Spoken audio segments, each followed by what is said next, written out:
Welcome to shops of blessing. దేవుని కృపలో భద్రపరచబడి నూతన దినములో ప్రవేశించాం. ఈనాటి దేవుని వాగ్దానం, పైనున్న వాటి మీదే కానీ భూ సంబంధమైన వాటి మీద మనసు పెట్టుకొనకుడి. Set your minds on things above, not on earthly things. కొలెసీలకు రాసిన పత్రిక 3వ అధ్యాయం 2వ వచనం. Praise God. ఈ నూతన దినములో దేవుడు మీ కొరకు సిద్ధపరిచిన ప్రతి దీవెన ఆకాశపు వాకిళ్ళు విప్పి మీ మీద కృంభరించునుగాక.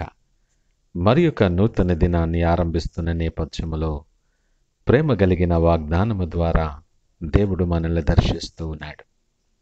ఆయన పరిశుద్ధుడు గనక మనలను కూడా పరిశుద్ధులుగా ఉండాలని ఆశపడుతూ ఉన్నాడు. నిత్యము పరిశుద్ధుడు పరిశుద్ధుడు పరిశుద్ధుడని దూతల చేత స్తుతించబడే ఆ గొప్ప దేవుడు నీతో సూటిగా ఈ దినాన్ని మాట్లాడుతూ ఉన్నాడు. మనము ఆయన వారమని, విలువ పెట్టి కొనబడిన వారమని మనకు జ్ఞాపకము చేస్తూ ఉన్నాడు. నువ్వు ఆయన సొత్తని ఈ ఉదయకాల సమయం జ్ఞాపకము చేసుకో. నీ పరిస్థితులను బట్టి నువ్వు కృంగిపోకు, లేదా ఉన్నత స్థానాన్ని బట్టి అతిశయించకు. నీవు ఆయన సొత్తు. పేరు పెట్టి పిలుచుకున్నాడు ఆయన. విలువ పెట్టి కొనబడిన వారం మనం. లేఖనమంటుంది, క్రీస్తు నందున్నవాడు నూతన సృష్టి. ఆయన యందు మనము నూతన సృష్టిగా మార్చబడాలని ఆయన ఇష్టపడుతున్నాడు.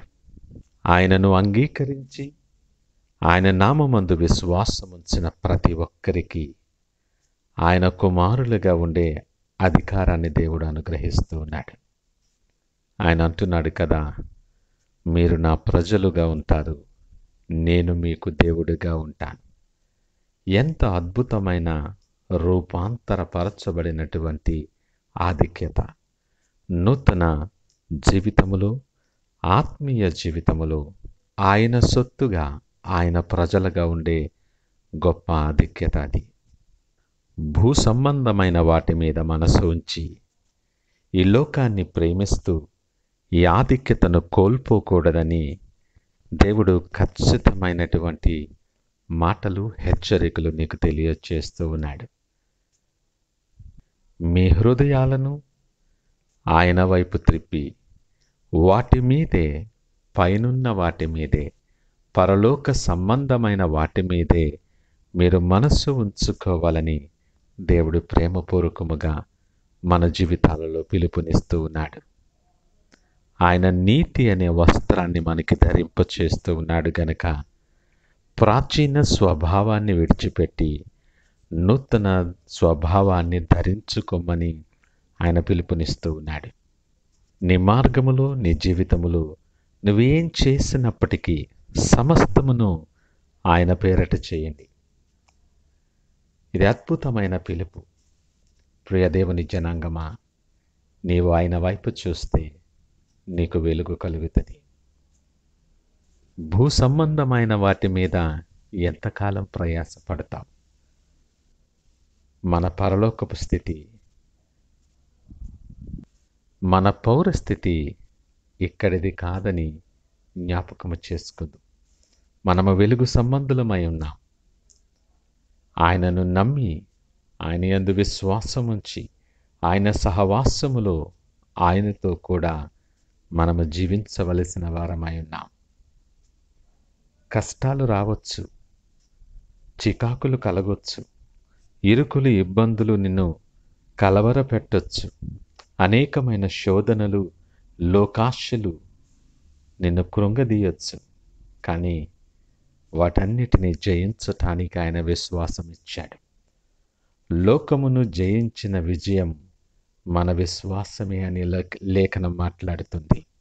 నీ పరిస్థితులు ఏమైనా వాటి వైపు చూడకు, యేసు వైపు చూడటానికి ప్రయత్నం చేయి.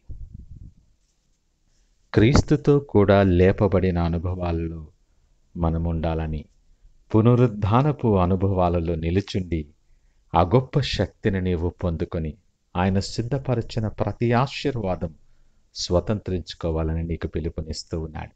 ఈ నూతన దినములో భూ సంబంధమైన వాటి మీద దృష్టించకనుక పరలోక సంబంధమైన వంటి వాటి మీద నువ్వు మనసు పెట్టడానికి సిద్ధపడి విశ్వాసముతో ఈ దినాన్ని ఆరంభిద్దామా? ప్రార్థించుకుందాం. పరిశుద్ధుడు, ప్రేమ నమ్మకమైన మా యేసయ్యా స్తోత్రాలు.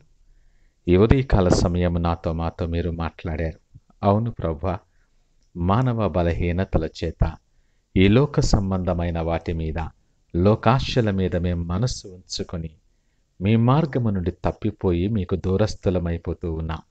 ప్రేమపూర్వకముగా నువ్వు ఇచ్చిన పిలుపును బట్టి మీకు వందనాలు. మీ యందుండి నూతన సృష్టిగా మార్చబడి మీరు సిద్ధపరిచిన ప్రతి ఆశీర్వాదాన్ని స్వతంత్రించుకునేలాగున మమ్మలను బలపరిచి నడిపించి మీరే మహిమ ఘనత ప్రభావాలు పొందమని యేసు పరిశుద్ధ నామమున అడిగి వేడుకొనుచున్నాము తండ్రి. ఆమెన్. God bless you.